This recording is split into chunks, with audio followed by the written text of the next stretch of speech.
तो हेलो दोस्तों, स्वागत है आपका आपके अपने प्यारे से चैनल द मोशन क्लासेस में। तो भाई आप पिछला वीडियो तो देख चुके होंगे। भाई पिछला वीडियो था F is equal to R by two, यानी किसी भी गोलीय दर्पण की फोकस दूरी F उसके वक्रता त्रिज्या R की आधी होती है। बाबू ये बताए हुए थे, केवल अवतल दर्पण में प्रूफ किए थे। अब उत्तल दर्पण में भी देख लीजिए। उत्तल में, ठीक है, कॉन्वेक्स में। अच्छा, उत्तल में क्या होता है? उत्तल दर्पण मतलब जिसमें प्रकाश का परावर्तन उभरे सतह से होता है, प्रकाश उभरे सतह से परावर्तित होता है, उसको उत्तल दर्पण कहते हैं।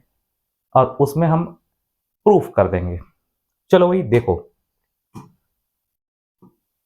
भाई फटाफट बताइए। नीचे के फिगर में एक उत्तल दर्पण दिखलाया गया है। बहुत अच्छा। अभी तो दर्पण बना नहीं है भाई, दर्पण तो अब बनने की तैयारी है। कल ही कर दे रहे बाबू, थोड़ा सा सामने से हट भी जा रहे हैं, दिखे आप लोग को? तो बताइए, नीचे के फिगर में एक उत्तल दर्पण दिखलाया गया। उत्तल क्यों बाबू? यहाँ पे इधर से कलई कर देंगे तो ये बताओ तो प्रकाश का परावर्तन उठे सतह से होगा, तो ये उत्तल दर्पण है। तो नीचे के फिगर में एक उत्तल दर्पण दिखलाया गया है। इस उत्तल दर्पण का बाबू, इस उत्तल दर्पण का ये प्रधान अक्ष है, principal axis.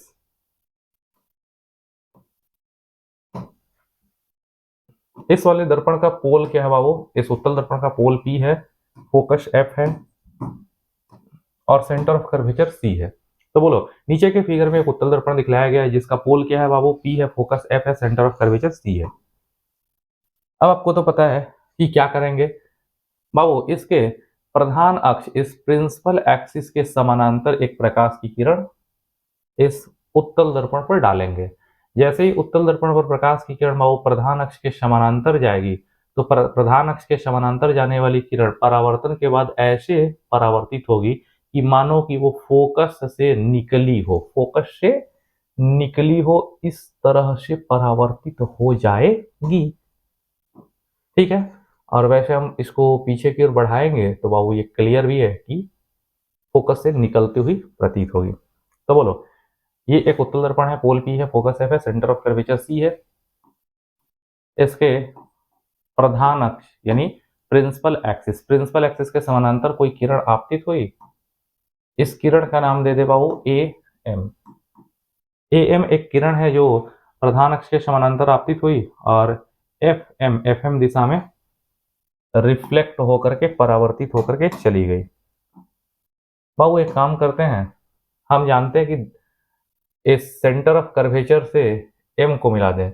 Centre of curvature से दर्पण के M को मिलाई गई रेखा दर्पण पर अभिलंब होगी, इसको मिला करके आगे भी बढ़ा दे। ठीक है। और जैसे ही मिलाएंगे तो सेंटर ऑफ कर्वेचर से मिलाई गई रेखा अभिलंब होगी, और वो अभिलंब होगी तो आपतित किरण और अभिलंब के बीच बनने वाले कोण को, आपतित किरण और अभिलंब के बीच बनने वाले कोण को आपतन कोण थीटा कहेंगे। तो परावर्तन कोण भी थीटा हो जाएगा, यानी परावर्तित किरण और अभिलंब के बीच परावर्तन कोण थीटा, आपतन थीटा, परावर्तन थीटा। ठीक है बाबू। अब बोलो, ये वाला व्हाइट लाइन देख रहे हो और ये पीला वाला लाइन देख रहे हो, ठीक है। तो ये थीटा है, तो शीर्षाभिमुख के हिसाब से, आमने सामने के हिसाब से ये थीटा है, तो ऑटोमेटिकली आप कह ही सकते हो बाबू ये वाला भी थीटा होगा, ये थीटा है तो ये वाला भी थीटा होगा। बहुत अच्छा। अच्छा बाबू, शायद तुम देख रहे हो कि ये और ये रेखा समानांतर है। ये दो समानांतर रेखाओं को व्हाइट वाली तिर्यक रेखा काट रही है। जैसे ही काटेगी, दो समानांतर रेखाओं को तिर्यक रेखा काटती है, तो इस रेखा के ऊपर थीटा, तो इस रेखा के ऊपर यहाँ भी थीटा, यानी ये थीटा है, तो ऑटोमेटिकली संगत कोण के हिसाब से ये वाला भी क्या हो जाएगा? थीटा ही हो जाएगा। ठीक है। और बाबू इस त्रिभुज को अगर देखो, इस त्रिभुज में theta plus theta, theta plus theta, तो बहिष्कोण क्या हो जाएगा बाबू? ये हो जाएगा 2 थीटा। बहुत बढ़िया, थीटा प्लस थीटा, बहिष्कोण 2 थीटा। अच्छा, हम एक बात सिखाए भी थे बाबू, आप लोग को एक बात सिखाए थे कि किसी भी दर्पण में सभी दूरियों को कहाँ से नापा जाता है? सभी दूरियों को बाबू पोल से नापा जाता है। पोल से फोकस की दूरी, पोल से सेंटर ऑफ कर्वेचर की दूरी। तुम सबसे पूछ रहे हैं पोल से फोकस किधर है? फोकस तो बाबू दाहिनी तरफ है, तो पोल से फोकस की दूरी दाहिनी तरफ है तो पोल से फोकस की दूरी प्लस एफ, और पोल से सेंटर ऑफ कर्वेचर भी दाहिनी तरफ है तो पोल से फोकस की दूरी प्लस एफ, पोल से सेंटर ऑफ कर्वेचर की दूरी प्लस आर। तो पोल से फोकस की दूरी प्लस एफ, बोल दो, और पोल से फोकस नहीं सेंटर ऑफ कर्वेचर है, इसकी दूरी हो जाएगी प्लस आर। ठीक है यहां तक बाबू? बोलोगे क्या, किस तरह बोलोगे? मान लो तुम क्लास में प्रूफ करने चलो तो क्या बोलोगे? कहोगे कि सर नीचे के फिगर में एक उत्तल दर्पण दिखलाया गया है। सर नीचे के फिगर में एक उत्तल दर्पण दिखलाया गया है जिसका पोल क्या है? पी है, जिसका पोल पी है, फोकस एफ है, सेंटर ऑफ कर्वेचर सी है। अब इसके प्रधान अक्ष के समानांतर कोई प्रकाश की किरण ए एम दर्पण के एम बिंदु पर आपतित होती है और एफ एम दिशा में परावर्तित होकर चली जाती है और ऐसा प्रतीत होती है कि वो फोकस से ही निकल रही है। उसके बाद हम क्या करते हैं बाबू? उसके बाद सेंटर ऑफ कर्वेचर से दर्पण के बिंदु एम को सेंटर ऑफ कर्वेचर से दर्पण के बिंदु एम को मिला देते हैं। मिलाई गई रेखा अभिलंब होती है, अभिलंब होगी तो आपतन थीटा, परावर्तन भी थीटा। क्लियर है, बताया है? आपतन थीटा, परावर्तन थीटा। ये थीटा तो शीर्षाभिमुख आमने सामने का थीटा, ये थीटा तो संगत कोण के हिसाब से, ये थीटा तो ये वाला भी थीटा। क्यों? समानांतर रेखाओं को तिर्यक रेखा व्हाइट वाली काट रही है तो ये थीटा तो ये वाला भी थीटा। अब वो इस त्रिभुज में थीटा प्लस थीटा मिला के बहिष्कोण 2 थीटा। फिर पोल से फोकस की दूरी कह दोगे सर प्लस एफ है, कहोगे सर प्लस एफ है। पोल से सेंटर ऑफ कर्वेचर की दूरी प्लस आर है। ठीक है यहां तक बाबू? हम तुमको एक बात बताए भी थे, याद होगा, एक बात बताए थे। मैथ पढ़ने वाले हर स्टूडेंट, मैथ पढ़ने वाले हर स्टूडेंट जानते हैं कि अगर कोई टेढ़ा चाप है तो चाप द्वारा बना हुआ कोण थीटा बराबर होता है चाप बटा त्रिज्या, थीटा बराबर एल बाई आर। ये पढ़े हुए हो, देख भी लो बाबू। ये कोई टेढ़ा चाप है, ये टेढ़ा चाप है, चाप की लंबाई कितनी है? चाप की लंबाई एल है। ये त्रिज्या की लंबाई कितनी है? आर। चाप एल है, त्रिज्या आर है, चाप द्वारा बनने वाला कोण क्या है? थीटा। तो तुम जानते हो कि कोण बराबर चाप बटा त्रिज्या, थीटा बराबर एल बाई आर।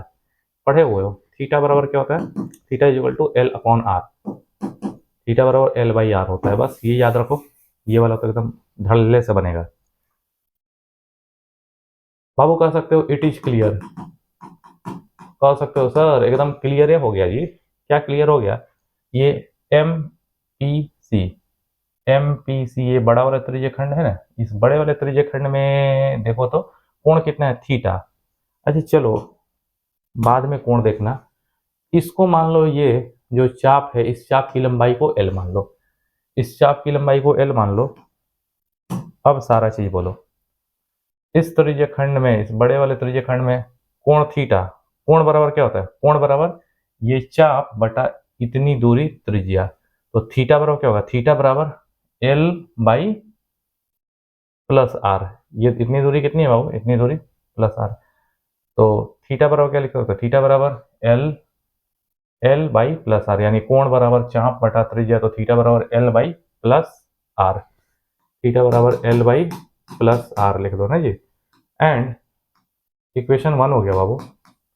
एंड ये जो छोटा वाला त्रिज्य खंड देख रहे हो, इस छोटे वाले त्रिज्य खंड में कोण 2 थीटा है, कोण बराबर चाप बटा त्रिज्या होता है, तो 2 थीटा बराबर हो जाएगा एल बाई प्लस एफ। तो 2 थीटा बराबर क्या होगा? 2 थीटा बराबर L by plus F, 2 theta बराबर एल बाई प्लस एफ।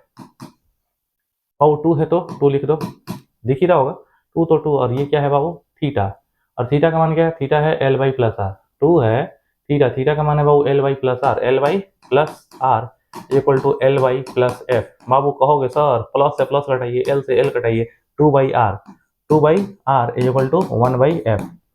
अच्छे पलट दो तो F is equal to R by 2, F is equal to R by 2। किसी भी गोली दर्पण की फोकस दूरी एफ जो होती है वक्रता त्रिज्या की जस्ट आधी होती है। प्रूफ हो गया, F is equal to R by 2। बाबू यहीं से एक चीज निकाल सकते हो, आर बराबर क्या हो गया? 2f, यानी रेडियस ऑफ कर्वेचर बराबर फोकस का डबल 2f, यानी फोकस है ना उसको डबल कर दोगे तो रेडियस ऑफ कर्वेचर मिल जाएगा।